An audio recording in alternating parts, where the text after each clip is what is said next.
اللہ فرماتا ہے ہم ضرور تمہیں آزمائیں گے ڈر سے، والجوع بھوک سے، ونقص من الاموال اور مالوں کی، والانفس والثمرات اور جانوں کی اور پھلوں کی کمی سے۔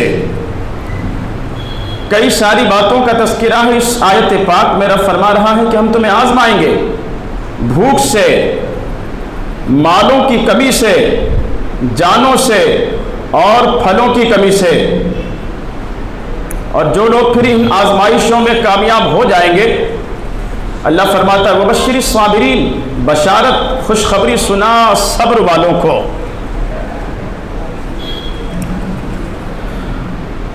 کون ہے یہ صبر والے؟ الذین اذا اصابتہم مصیبۃ، کہ جب ان پر کوئی مصیبت پڑے یا مصیبت پہنچے تو وہ کہتے ہیں انا للہ و انا الیہ راجعون، کہ ہم اللہ کی طرف سے ہیں اور ہمیں اسی کی طرف لوٹنا ہے۔ اور پھر اللہ رب العزت کی طرف سے ایسے لوگوں کے لیے جو انعامات ہیں وہ ہیں اولئک علیہم صلوات من ربہم ورحمہ، یہ وہ لوگ ہیں جن پر ان کے رب کی طرف سے درود ہے، سلام ہے۔ وَأُولَئِكَ هُمُ الْمُهْتَدُونَ، اور یہی لوگ حق پر ہیں، راہ پر ہیں، سیدھی راہ پر ہیں۔ تو آیت پاک کے انتخاب سے آپ نے اندازہ لگا لیا ہوگا کہ آج ہم شہدائے کرب و بلا اور بالخصوص جو لوگ کربلا میں شہید ہونے سے بچے، حضرت سیدنا امام زین العابدین رضی اللہ تعالیٰ عنہ کی سیرت طیبہ کے حوالے سے گفتگو کریں گے۔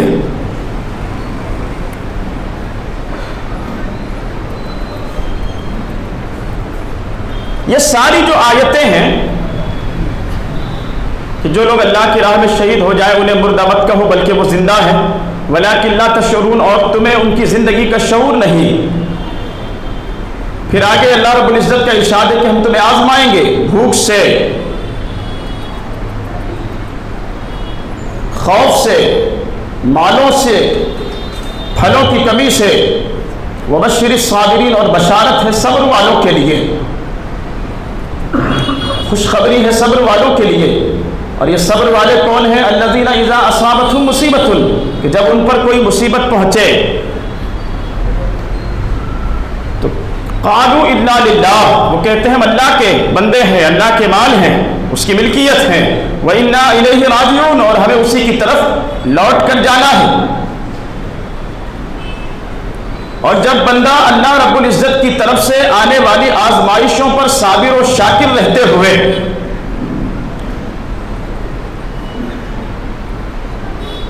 رب کے فیصلوں پر سر خم تسلیم کرے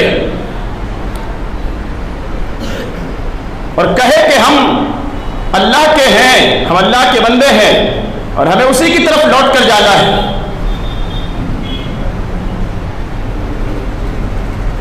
جن حالات میں بھی اللہ ہمیں رکھے ہم راضی ہیں۔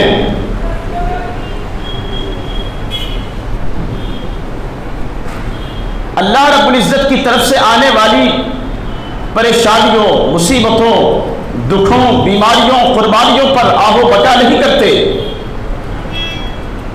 بے صبری کا مظاہرہ نہیں کرتے،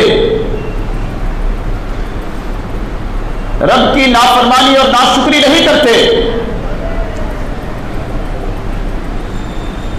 بلکہ رب کے فیصلوں پر راضی رہتے ہیں۔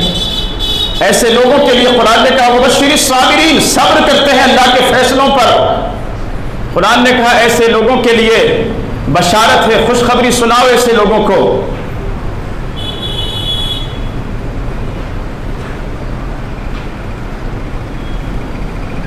اور کس بات کی خوشخبری؟ اولئک علیہم صلوات من ربہم، یہی وہ لوگ ہیں جن پر رب کی طرف سے رحمتیں نازل ہوتی ہیں، جن پر اللہ رب العزت کے انعامات و اکرامات کی بارشیں ہوتی ہے، جن پر سلام آتا ہے۔ وَأُولَئِكَ هُمُ الْمُهْتَدُونَ، اور ساتھ میں دنیا والوں کو بتایا گیا کہ تمہیں اگر یہ پسو پیش ہو، فیصلہ کرنے میں دشواری آ رہی ہو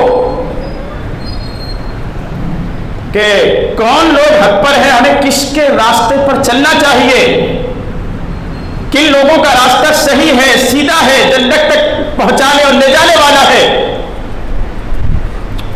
تو اللہ رب العزت کی طرف سے انہیں بھی پیغام دیا گیا، میسج دیا گیا، وَأُولَٰئِکَ هُمُ الْمُهْتَدُونَ، یہی لوگ ہدایت پر ہیں۔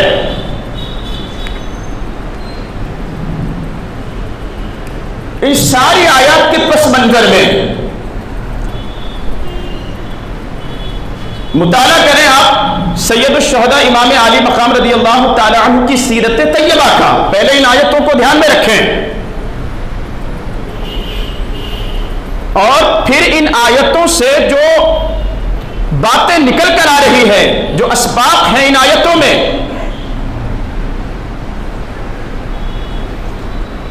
جن آزمائشوں کا تذکرہ ہے، جن مسائل کا تذکرہ ہے کہ ہم تمہیں آزمائیں گے، اور جو ان آزمائشوں پر ناشکری نہ کرے، رب کی نافرمانی نہ کرے، بلکہ کہے قالو، کہے انا للہ، ہم تو اللہ کے مال ہیں، ہم اللہ کی ملکیت ہیں، پھر ہماری اپنی کیا مرضی؟ ہاں، جب ہم یہ شعور پیدا ہو جائے کہ ہماری جان بھی اللہ کی ہے، ہمارا مال بھی اللہ کا ہے، جب یہ شعور پیدا ہو جائے، جب یہ بیداری آ جائے نا بندے کے اندر کہ ہماری جان بھی اللہ کی امانت ہے، ہمارا مال بھی اسی کا دیا ہوا ہے، جو نعمت اس نے عطا فرمائی وہ بھی اسی کی عطا کرتا ہے، جو دولت اور اولاد عطا فرمائی وہ بھی اسی کی طرف سے ہے، بات سمجھ رہے ہیں نا حضرات؟ سب کچھ اللہ ہی کا عطا کرتا ہے، اور پھر وہ ان میں سے کوئی چیز ہم سے لے لے تو مومن کی پھر کیا شان ہونی چاہیے؟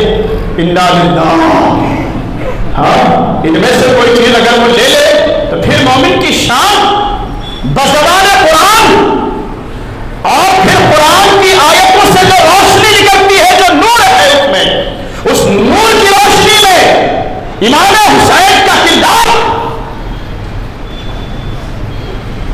ادھر ادھر دیکھتے رہو گے نا تو سمجھ میں کچھ نہیں آئے گا آپ کو، آنے والے آئیں، جانے والے جائیں، آپ ادھر دیکھیے، درود پاک پڑھیں محبت کے ساتھ،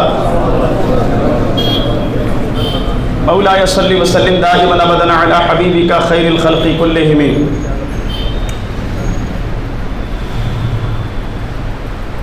جب یہ شعور بندے میں پیدا ہو جائے کہ ہمارا سب کچھ، ہمارا اپنا کیا ہے، ہمارا اپنا کیا ہے، سوچئے ہمارا اپنا کیا ہے؟ اپنی مرضی سے دنیا میں آئے ہم نہیں نا، تو جان کس نے عطا فرمائی؟ ہاں بولیے، کنفیوژن ہے کیا؟ نہیں ہے نا، تو بولو،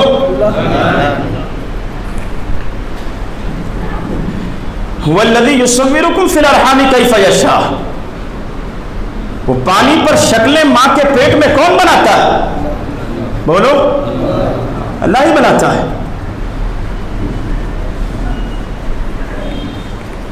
جان اللہ ہی نے عطا فرمائی، مال کون عطا فرماتا ہے؟ اللہ ہی عطا فرماتا ہے۔ رزق کون عطا فرماتا ہے؟ اللہ ہی عطا فرماتا ہے۔ اولاد کون عطا فرماتا ہے؟ اللہ ہی عطا فرماتا ہے۔ آزمائشیں کس کی طرف سے آتی ہیں؟ اللہ ہی کی طرف سے۔ خوشیاں کون عطا کرتا ہے؟ دکھ کس کی طرف سے آتے ہیں؟ بیماریاں، اور پھر ان بیماریوں سے شفا کون عطا کرتا ہے؟ ڈاکٹر تو جو ہے ذریعہ ہے، بیچ میں وسیلہ ہے، وہ جو دوائی گولیاں ہیں ان میں تاثیر کون پیدا کرتا ہے؟ ہاں، اور وہ تاثیر نہ پیدا کرے تو پھر کوئی دوائی وغیرہ کام نہیں کرتی، تو سب کچھ اللہ ہی کا عطا کرتا ہے، پھر وہ لے لے ہم سے، تو ناشکری ہونی چاہیے کیا؟ نہیں نا، جب عطا اس نے فرمایا ہے لے لیا اس نے۔ اچھا ایک چیز اور بھی ہے، وہ بھی کلیئر کر دوں، بعض دفعہ جو پریشانیاں آتی ہیں مالوں کی کمی سے، جان کی کمی سے، اولاد کی کمی سے، تو وہ جو ہے اعمال کا نتیجہ بھی ہوتا ہے. ہاں اعمال کا نتیجہ بھی ہوتا ہے. قرآن شاہد ہے، قرآن گواہی دے رہا ہے اس بات کی کہ یہ جو تمہیں دکھ پہنچتے ہیں، یہ جو تکلیفیں پہنچتی ہیں، تمہارے اعمال کا نتیجہ، تمہارے ہاتھوں کا کیا ہے. اور پھر وہ ہر دکھ، ہر معصیت پر، ہر گناہ پر اگر پکڑ کرنا شروع کر دے تو پھر تو سانس لینا بھی بندے کے لیے مشکل ہو جائے گا زمین پر. لیکن وہ معاف فرما دیتا ہے بہت ساری غلطیوں کو، بہت سارے گناہوں کو. تو کچھ چیزوں کو اپنے اعمال کا بھی نتیجہ سمجھیں. اللہ کی طرف سے تو آتی ہے لیکن اسباب ہوتے ہیں، اس کے وجوہات بھی ہوتی ہیں. مال کی تنگی سے اگر پریشان ہے تو کیوں پریشان ہے؟ دکھوں نے گھیر رکھا ہے تو کیوں گھیر رکھا ہے؟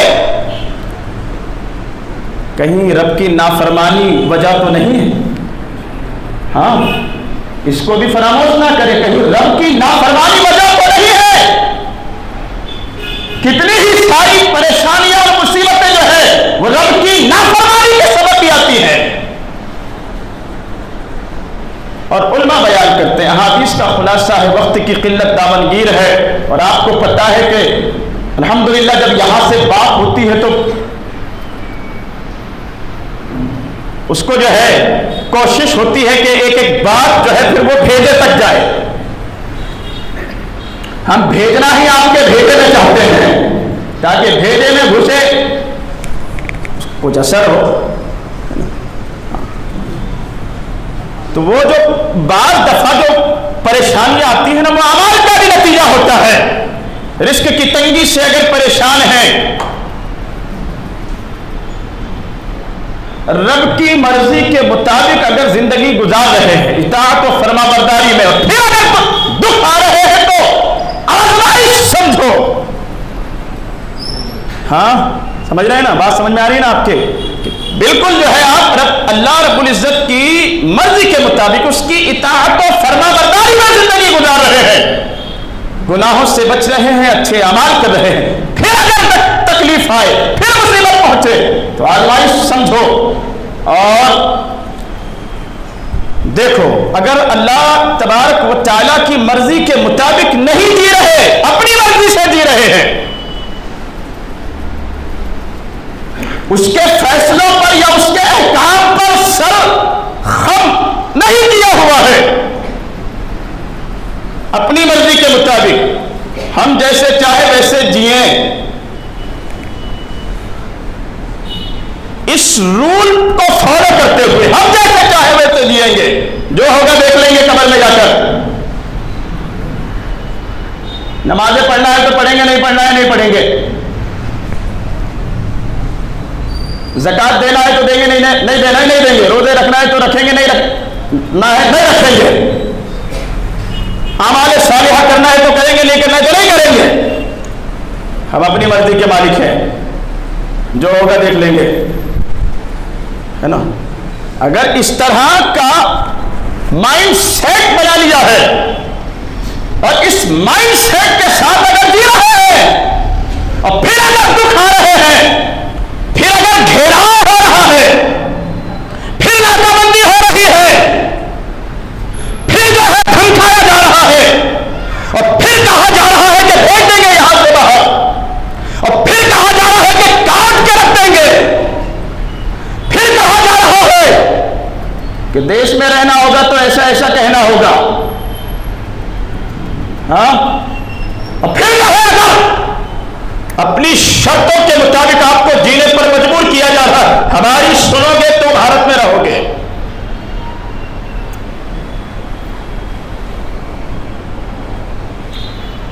ایسے ہی ہے نا؟ غلط تو نہیں بول رہا ہوں؟ ہاں، میں تو کچھ چیزیں بطور سبق سمجھانے کی کوشش کرتا ہوں. اور پھر بھی اگر کوئی آنکھیں بند کر کے رکھے نہیں مجھ کو تو دیکھنا ہی نہیں ہے کیا ہو رہا ہے دیش میں، ہاں کان بند کر لے مجھ کو سننا ہی نہیں ہے، مجھ کو دیکھنا، ایسا ہی کچھ حال جو ہے ابھی امت مسلمہ اور قوم مسلم کا ہے۔ ہم تو اپنی مرضی کے مالک ہیں، کون ہمارا کیا کر لے گا؟ جیسے چاہیں گے ویسے جئیں گے، جیسے چاہیں گے ویسے رہیں گے۔ پہچان ہی بن گئی ہے، بھارت نہیں دنیا بھر میں پہچان ہی بن گئی۔ غافل کون ہے یہ؟ غفلت کی نیند میں پڑی ہوئی کون ہے یہ نوجوان بے رہنمی کے شکار ہے، بے رہنمی کے ان کو پتہ ہی نہیں ان کی منزل کیا ہے، انہیں کرنا کیا ہے۔ یہ نوجوان گمراہ ہے بالکل، انہیں پتہ نہیں کس راستے پر یہ چل رہے ہیں، جانا کہاں ہے، ان کی منزل کہاں ہے۔ اور کچھ بھی کرو ان کے ساتھ کوئی فرق انہیں پڑنے والا نہیں ہے۔ ایک جگہ ماریں گے ٹرین میں اٹھا کر گولی سے 2 ٹھوک کے، چلتی ٹرین میں، تو یہ سمجھیں گے جانے دو، ادھر وہ یو پی بہار بنگال آسام والوں کے ساتھ والا، ہم تو مہاراشٹرین ہیں، ہمیں کیا لینا دینا ان سے۔ میں سیف پوری دنیا میں جا چکا، دنیا سمجھ رہی ہے، ظالموں کو پتا ہے کہ یہ فارم مرغی کی طرح ہو گئے ہیں، فارم مرغی کی طرح۔ ان کی کھال اٹھاؤ یا گرم پانی میں ڈال کر انہیں چھیلو، یا گاڑیوں میں الٹا لٹکا کر لے کر جاؤ، یا سینے لٹکاؤ، کوئی فرق نہیں پڑنے والا۔ ان کو چوں چوں چوں چوں کریں گے، ایک کو بسم اللہ اللہ اکبر، ادھر والے نہیں کرتے، ادھر والے کرتے ہیں بسم اللہ اللہ اکبر، دوسرا سمجھے گا جانے دو اس کو، میں تو سیف ہوں نا ابھی پنجرے کے اندر۔ ابے پنجرے میں ہے تو کیا بچا رہے گا؟ تیری بھی باری آ رہی ہے، ہاں پنجرے میں ہے تو بچا رہے گا کیا؟ اگلا نمبر تیرا ہی ہے۔ سماجک بائیکاٹ، دھندے مت کرو ان کے ساتھ، سامان لو مت، دو بھی مت ان کو، کام دھندے بھی مت دو ان کو۔ ایسے ہی کچھ ہو رہا ہے نا، ہو رہا ہے کہ نہیں؟ ہاں۔ اور ہماری نوجوان نسل کا کیا حال ہے؟ نوجوانوں کو چھوڑو، بوڑھوں کا کیا حال ہے، عورتوں کا کیا حال ہے؟ شادی بیاہ، رسم منگنی وغیرہ دیگر چیزیں ہوں، ہم لاکھوں اڑا دیں قرضہ کر کے، کلینک بیچ دیں، گھر بیچ دیں، جائیداد بیچ دیں، سب بیچ دیں۔ تم کون ہوتے ہو ہمیں روکنے والے؟ ہاں کون ہوتے ہو تم؟ ایسے ہی ہے نا، غلط بول رہا ہوں؟ کون ہوتے ہو؟ چلے نہیں چلے ہمارے کام دھندے، کون ہوتے ہو تم؟ ابے اگلا نمبر تیرا ہی ہے، ہاں۔ سمجھانے والوں کو بیوقوف سمجھ کے رکھا ہے، علماء کرام کو بیوقوف سمجھ کے رکھا ہے کیا؟ سمجھانے والوں کو بیوقوف سمجھ کے رکھا ہے، کیا کام ہے ان کا؟ ان کو تنخواہ ہی اسی بات کی ملتی ہے، ہاں۔ اگر علماء کرام بھی سوچ لیں کہ جس کام کی تنخواہ ملتی اتنا ہی کرو، چھوڑو ان کو، تو کیا ہوگا؟ کوئی تمہیں جھنجھوڑے گا بھی نہیں کہ اٹھو اٹھو، صبح ہو گئی ہے اٹھو، یہ دیکھو یہ ظالم سر پر سوار ہے ننگی تلواریں لے کر، مسجد میں گھس کر امام کو گولی مارے گئے، مار رہے ہیں، اٹھو۔ ابے فکر کرو اپنی بچیوں کے ایمان کی، فکر کرو اپنے بچوں کے فیوچر اور مستقبل کی، اٹھو۔ جھنجھوڑ رہے نا علماء کرام، جھنجھوڑ رہے کہ نہیں؟ اثر ہوتا ہے کیا؟ نہیں ہوتا۔ یہ ہم بھی جانتے، دنیا بھی جان رہی ہے کہ یہ فارم مرغی کی طرح ہو گئے ہیں، یہ ان پر کوئی اثر نہیں ہوتا۔ کچھ بھی کرو ان کے ساتھ، چاہے مسجد میں گھس کر گولی مار دو یا چلتی ٹرین میں جو ہے کھوپڑی اڑا دو، ان پر کوئی اثر نہیں ہوتا۔ تو کب ہوش میں آئیں گے؟ جب سب کچھ لٹ جائے گا تب، ہاں، جب سب چھین لیا جائے گا تب، یا ہجرت کرنے پر گھروں میں تالے لگا دیے لوگوں نے، نہیں دیکھتے ہو تو دیکھو، اور دیکھا ہے تو درس حاصل کرو۔ عقل مند وہی ہے جو دوسرے کے انجام سے سیکھے، ہاں، عقل مند وہی ہے جو دوسرے کے انجام سے سیکھے۔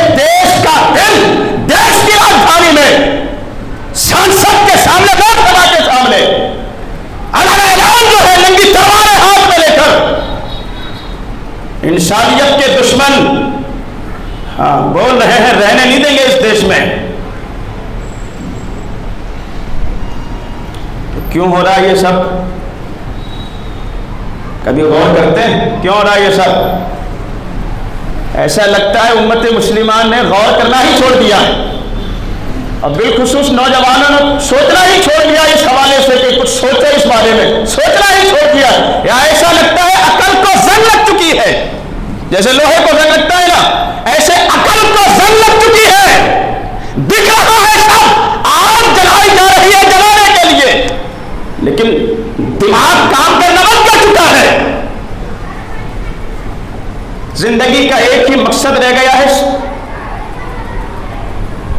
پیٹ بھر کے کھا لینا اور کلاٹ ہو جانا. ذہن و دماغ معاف ہو چکے ہیں، ایسے لگتا ہے کسی نے جادو کر دیا. ہوتا ہے نا کہ وہ آنکھوں میں آنکھیں ڈال کر کے سامنے دکھ رہا ہے پھر بھی وہ آنکھوں میں کچھ ایسا کرتے ہیں نظر بند، گمراہ کیا جاتا ہے. ایسے ہی ایسا لگتا ہے کہ ساری قوم جو ہے گمراہ ہو گئی ہے، دماغ کام کرنا چھوڑ چکا ہے. تو کیوں ہو رہا ہے یہ سب؟ سوچتے ہیں کبھی؟ نہیں سوچتے تو سوچو، اپنے لیے نہیں سوچتے تو اپنی اولاد کے لیے سوچو. ابھی یہ حالات ہیں تو 10 سال بعد کیا ہوگا، 20 سال بعد کیا ہوگا؟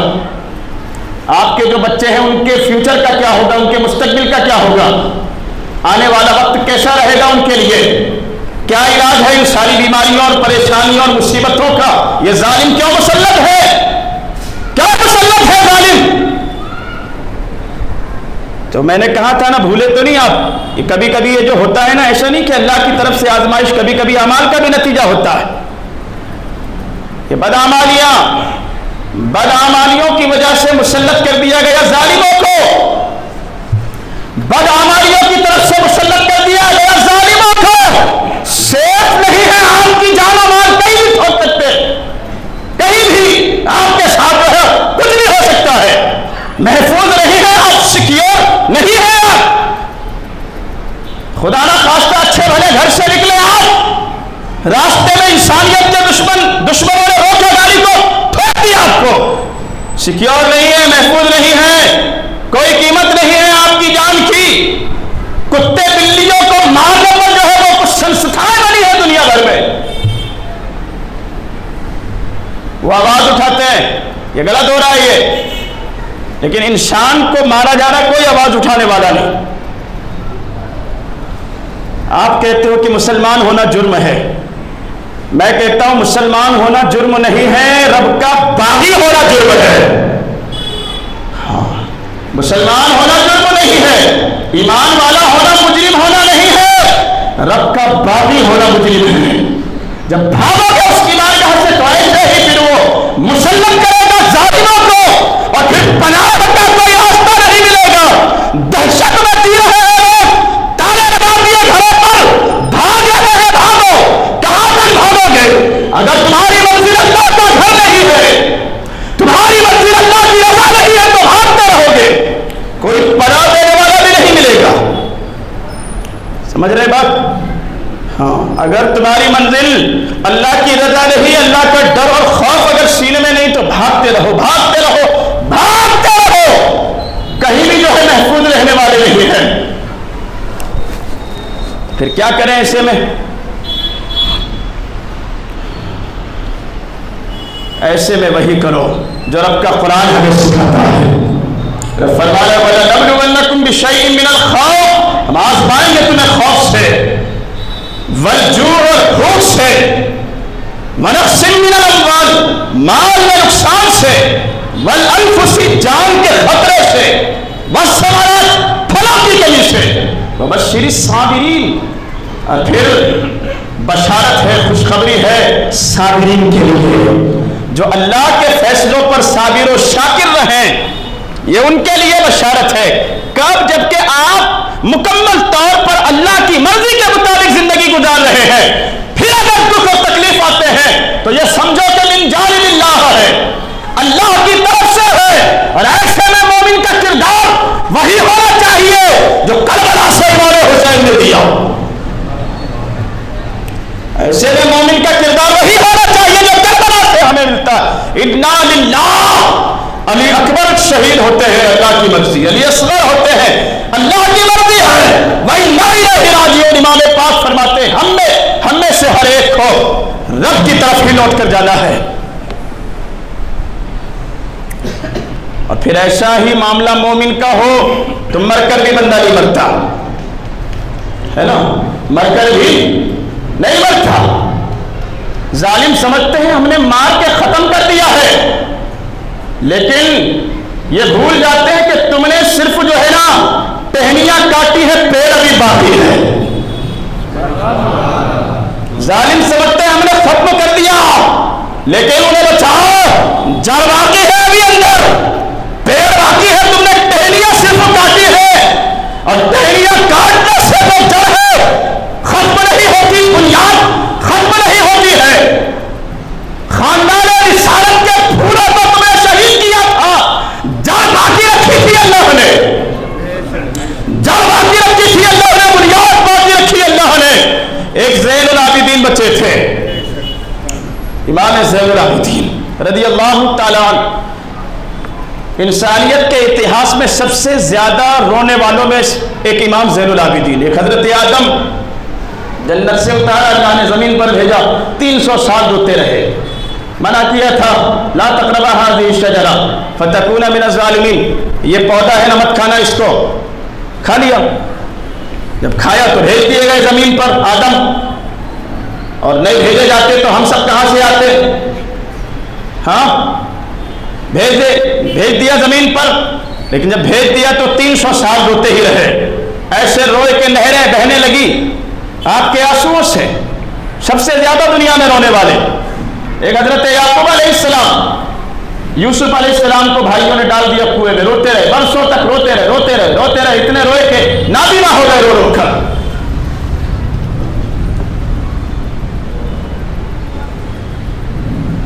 ایک حضرت یوسف علیہ السلام آپ کے ہی بیٹے،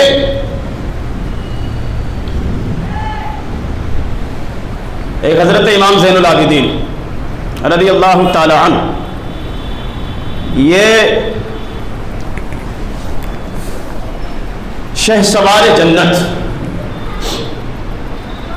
شہیدوں میں سے بچ جانے والے، بہت ہوئے. مدینے کے باہر ایک کٹیا لگا لی تھی، وہیں رہتے تھے، لیکن اتنا سب کچھ آپ کے سامنے ہوا. آپ کے 6 مہینے کے بھائی کو ظالموں نے شہید کر دیا. سب کچھ نگاہوں کے سامنے گھٹا تھا نا، یہ دنیا کی سب سے بڑی آتنکوادی گھٹنا، سب کچھ آنکھوں کے سامنے گھٹا تھا. اور جس کی آنکھوں کے سامنے اتنا سب کچھ ہوا ہو وہ کیسے خوش رہ سکتا؟ ٹھنڈا پانی کا پیالہ جب ہاتھوں میں آتا تو بے قرار ہو جاتے تھے. بھائی کی یاد آ جاتی، باپ کی یاد آ جاتی تھی. لیکن قرآن کی آیتوں کی تفسیر کسے کہتے ہیں دیکھنا ہے تو امام زین العابدین کی زندگی دیکھو. ہاں، یہ جو وَلَنَبْلُوَنَّكُمْ رب فرما رہا ہم تمہیں آزمائیں گے ہر طریقے سے. ان ساری آزمائشوں کو سامنے رکھو، امام زین العابدین کو دیکھو. اور پھر رب فرماتا ہے کہ ہم ایسے ہی لوگوں پر رحمتیں نازل کرتے ہیں، سلام بھیجتے ہیں. حضرت امام زین العابدین رضی اللہ تعالیٰ سب کچھ نگاہوں کے سامنے گھٹا تھا نا، لیکن پھر بھی آپ کا کردار دیکھیں، رسول اللہ کی امت کی فکر دیکھیں.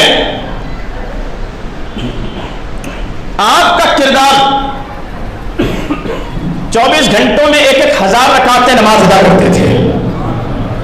ہاں، 1000 رکعتیں 24 گھنٹوں میں ادا کرتے. آپ کے وصال باکمال کے بعد یا آپ کی شہادت کے بعد لوگوں نے آپ کی پیٹھ پر ایک نشان دیکھا تھا. جیسے کنووں سے جو لوگ پانی نکالتے ہیں نا، وہ رسی کے ذریعے کھینچتے ہیں تو منڈے پر نشان پڑ جاتا تھا، ایسا نشان پڑا ہوا تھا. یا جو لوگ حمالی کا کام کرتے ہیں، وزن اٹھاتے ہیں پیٹھ پر، ان کی پیٹھ پر جو ہے نشانات پڑ جاتے ہیں. ایسے ہی نشانات جو ہے آپ کی پیٹھ پر تھے. لوگ پریشان تھے کہ یہ نشان کیسے ہیں. بعد میں پتہ چلا کہ جب ساری دنیا سو جاتی تھی، ساری دنیا سو جاتی، تب جو ہے مدینے کے 100 گھروں میں آپ راشن پہنچایا کرتے تھے. 100 گھروں میں راشن پہنچایا کرتے تھے، اپنی پیٹھ پر لاد کر لے کر جاتے تھے. اور لوگوں کو بھی پتا نہیں تھا کہ لا کر دیتا کون ہے، دنیا کو بھی نہیں پتا کہ لا کر دیتا کون ہے. جب آپ کا وصال ہوا، راشن ملنا بند ہو گیا، تب دنیا کو پتا چلا امام حسین کا شہزادہ لا کر دیتا تھا. یہ کردار آپ کا، اور یہ تو آپ کی سخاوت تھی. آپ کی فضیلت کے حوالے سے اسی مہینے کی 18 تاریخ کو آپ کا یوم شہادت محرم ہی میں ایک مرتبہ جو ہے آپ کعبے کا طواف حج کرنے کے لیے تشریف لے کر گئے ہوئے تھے. اور اسی زمانے میں ایک ظالم جو بادشاہ تھا، مروان کا پوتا عبد الملک کا بیٹا ہشام ابن عبد الملک، وہ گیا ہوا تھا اور وہ دوران طواف حجر اسود کو چومنا چاہتا تھا، بوسہ دینا چاہتا تھا، لیکن بھیڑ اتنی زیادہ تھی، بہت سارے لوگ دنیا بھر سے آتے تھے نا، الگ الگ ملکوں سے، سب کو پتہ ہی نہیں تھا کہ یہ بادشاہ ہے. اس قدر بھیڑ تھی کہ وہ چاہ کر بھی حجر اسود کے پاس نہیں پہنچ پا رہا تھا، حجر اسود کے قریب نہیں پہنچ پا رہا تھا. اور فوج لگائی گئی لوگوں کو ہٹانے کے لیے، سپاہیوں کو لگایا گیا، کوڑے مارے گئے، پھر بھی لوگ ہٹنے کے لیے تیار نہیں ہیں. اتنے میں نواسہ رسول مولا علی رضی اللہ تعالی عنہ کا یہ پوتا امام حسین کا شہزادہ بڑی قیمتی چادر جو ہے آپ اولا کرتے تھے، تشریف لائے. آپ تشریف لائے اور حجر اسود کو بوسہ دینے کا ارادہ کیا، چاہتے تھے کہ حجر اسود کو چومے. وہ ساری کے ساری جو بھیڑ تھی، جو بادشاہ کے لیے نہیں ہٹی، جیسے ہی چہرہ دیکھا نبی کے نواسے کا، جب نظر پڑی امام زین العابدین کے چہرے پر جو نہیں بھی پہچانتے تھے، ہٹ گئے ایک طرف. ادب کے ساتھ امام زین العابدین آگے بڑھے اور آگے بڑھ کر حجر اسود کو بوسہ دیتے. ہشام بن عبد الملک جو بادشاہ تھا، وہ پوچھتا ہے یہ کون ہے، کون ہے یہ جس کا اس قدر ادب و احترام ہے، اس قدر خوبصورت ہے کہ چاند جن سے جو ہے خوبصورتی کی بھیک مانگے، ایسا حسین و جمیل، ایسا خوبصورت ہے، کون ہے یہ؟ ہشام ابن عبد الملک کہتا ہے. تو جواب میں ایک شاعر تھا، فرزدق شاعر جو قریب ہی تھا، وہ کہتا تو نہیں جانتا یہ کون ہے؟ یہ وہ ہے جنہیں کعبہ بھی جانتا ہے، ہل و حرم بھی جانتے ہیں، زمین و آسمان بھی جانتے ہیں. بہت سارے اشعار اس شاعر نے کہے، بدلے میں جیل میں ڈال دیا گیا اٹھا کر اس کو. یہ اللہ تبارک و تعالیٰ نے آپ کو فضیلت عطا فرمائی تھی. حجر اسود میں ایک مرتبہ جو ہے کپ بھی پیدا ہوئی، ظالم لے کر چلے گئے تھے، بعد میں اس کو نصب کرنا تھا تو وہ خاموش نہیں رہتا تھا. حجر اسود، لوگ پریشان تھے کیا کریں. امام زین العابدین کو بلایا گیا، آپ ہاتھ لگاتے ہیں حجر اسود کا تھر تھرانا بند ہو گیا. ایک مرتبہ ایک ظالم عورت کو پکڑ لیا حجر اسود نے، بڑا ظلم کرتی تھی، پکڑ لیا حجر اسود نے، چھوڑتا نہیں تھا، چپک گئی اسی کے ساتھ. لوگ بادشاہ کے پاس پہنچے، عبد الملک کے پاس، تو بادشاہ ہے اس کو چھڑوا یہاں سے. تو بادشاہ بھی کہتا ہے کہ یہ میرے بس کا کام نہیں، علی کا پوتا امام زین العابدین ہے. امام زین العابدین تشریف لائے اور کہتے ہیں اس سے تو توبہ کرتی ہے؟ وہ کہتی ہاں میں توبہ کرتی ہوں. تو معاملہ یہ ہوا جس طرح کسی کو اٹھا کر پھینکا جاتا ہے، ایسے حجر اسود اٹھا کر دور پھینک دیتا ہے اسے. یہ شان امام زین العابدین رضی اللہ تعالی عنہ کی رات کی تاریخی رات کا سناٹا، ساری دنیا سوئی پڑی ہے، جب یہ مولا علی کا شہزادہ اور فاطمہ زہرا کے چمن کا پھول حضرت حسن بصری کہتے ہیں کعبے کے قریب ہی میں تھا، رونے کی آوازیں آتی ہے اور ایسی آواز کے دل بے چین و بے قرار ہو جاتا ہے، ایسی طرف جو دعا کرتا ہے کہ مولا اگر میرے اعمال میری بارگاہ میں پیش کرنے کے لائق نہیں تو قیامت کے دن مجھے نابینا کر کے اٹھانا. رو رو کر جو ہے بے ہوش ہو کر گر پڑتے ہیں. حضرت امام حسن بصری کہتے ہیں میں قریب پہنچا اور چہرے پاک سے جب زلفوں کو ہٹایا تو دیکھا کہ مولا علی کا شہزادہ ہے. یہ خوف خدا بندی ہے, یہ خوف خدا بندی ہے امام زین العابدین سے. حضرت حسن بصری کہتے ہیں اے جنتی سرداروں کے شہزادے کے بیٹے, اے جنت کے سردار کے شہزادے, تمہارے صدقے میں اللہ تبارک و تعالیٰ گنہگاروں کو جنت عطا فرمائے گا. تمہارے صدقے میں لاکھوں کی مغفرت ہوگی, لاکھوں کو اللہ رب العزت جنت عطا فرمائے گا. یہ خوبی تمہارے ہی لیے ہے, یہ شان تمہاری ہی ہے. اللہ کا ایسا ڈر اور خوف یہ تمہاری ہی شان کے لائق ہے. یہی وجہ ہے ظالم مٹانا چاہتے تھے, نہ مٹا سکے حسینیت باقی ہے دنیا میں اللہ کے خوف کی وجہ سے, اللہ کے ڈر کی وجہ سے. جو اللہ سے ڈرتے ہیں وہ ظالموں کی پرواہ نہیں کرتے. جو اللہ سے ڈرتے ہیں وہ ظالموں کی پرواہ, بولو ظالموں کی پرواہ. ظالم انہیں بگاڑ کر بھی ان کا کچھ بگاڑ نہیں پاتے. تو یہی سبق جو ہے بھارت کے مسلمانوں کے لیے بھی ہے, نوجوانوں کے لیے بھی ہے. اللہ کا ڈر سب سے بڑی طاقت, سمجھے, اللہ کا ڈر ہی سب سے بڑی طاقت ہے. جہاں اللہ کا ڈر سینے میں پیدا ہو جائے تو ہر چیز کا ڈر نکل جاتا ہے باہر, نڈر ہو جاتا ہے, بندہ بے خوف ہو جاتا ہے, پھر نہیں ڈرتا کسی سے. اللہ کا ڈر اگر سینے میں پیدا ہو جائے تو پھر ہوتا یہ ہے کہ ساری مخلوق اس سے ڈرتی ہے. ہاں, اللہ کا ڈر سینے میں پیدا ہو جائے تو مخلوق اس سے ڈرتی ہے. ایک نعرہ تکبیر سے جو ہے نا دشمنوں کے کلیجے دہل جاتے تھے. نعرہ تکبیر سے جب جنگوں میں لگایا جاتا تھا, جب 313 ہوتے تھے تو ہزاروں کانپتے تھے. نعرہ تکبیر کی وہ تاثیر اور برکتیں ہوتی تھی. تم جھوٹے ہو گئے, تمہارے کردار جھوٹے, تمہاری بولیاں جھوٹی, تمہارا کلمہ جھوٹا, تمہارا کردار جھوٹا, جھوٹے ہو گئے ہو, نہیں ڈرتے اللہ سے. اسی لیے اللہ نے تمہارا ڈر اور خوف ختم کر دیا دنیا سے, ظالموں کو مسلط کر دیا ہے. یہ جو حالات ہیں اس سے بچ نکلنے کا وہی طریقہ ہے جو امام زین العابدین کی سیرت سے ملتا ہے. یہ بیرا روی کی زندگی چھوڑو اور آؤ راہ حق پر. نہیں آؤ گے راہ حق پر تو دنیا ٹھکانے لگا دے گی, یاد رکھنا. حالات بد سے بدتر ہو چکے ہیں, تم سوچ بھی نہیں سکتے, اس سے زیادہ بھیانک ہو چکے ہیں. یا تو خود سیدھے راستے پر آ جاؤ, امام زین العابدین امام حسین کے راستے پر آؤ, ورنہ خدا را پھر دنیا تمہیں ٹھکانے لگا دے گی, پھر دنیا تمہیں سیدھے راستے پر لے کر آئے گی. عقل مند وہ ہوتا ہے جو ٹھوکر کھا کر جو ہے سمجھ جاتا ہے, ٹھوکر کھا کر سمجھ جاتا ہے, اور جو ٹھوکر کھا کر بھی نہیں سمجھے دنیا اسے پھر بتاتی ہے کہ کیسے سیدھے رہنا ہے. پیغام سمجھ رہے ہیں نا, سمجھ رہے ہیں نا, تو عمل کریں گے انشاءاللہ. اللہ کریم ہمیں عمل کی توفیق عطا فرمائے. السلام علیکم. اس ویڈیو کو شیئر ضرور کیجئے, ہو سکتا ہے آپ کے ایک شیئر سے یہ بات کسی کے دل میں اتر جائے.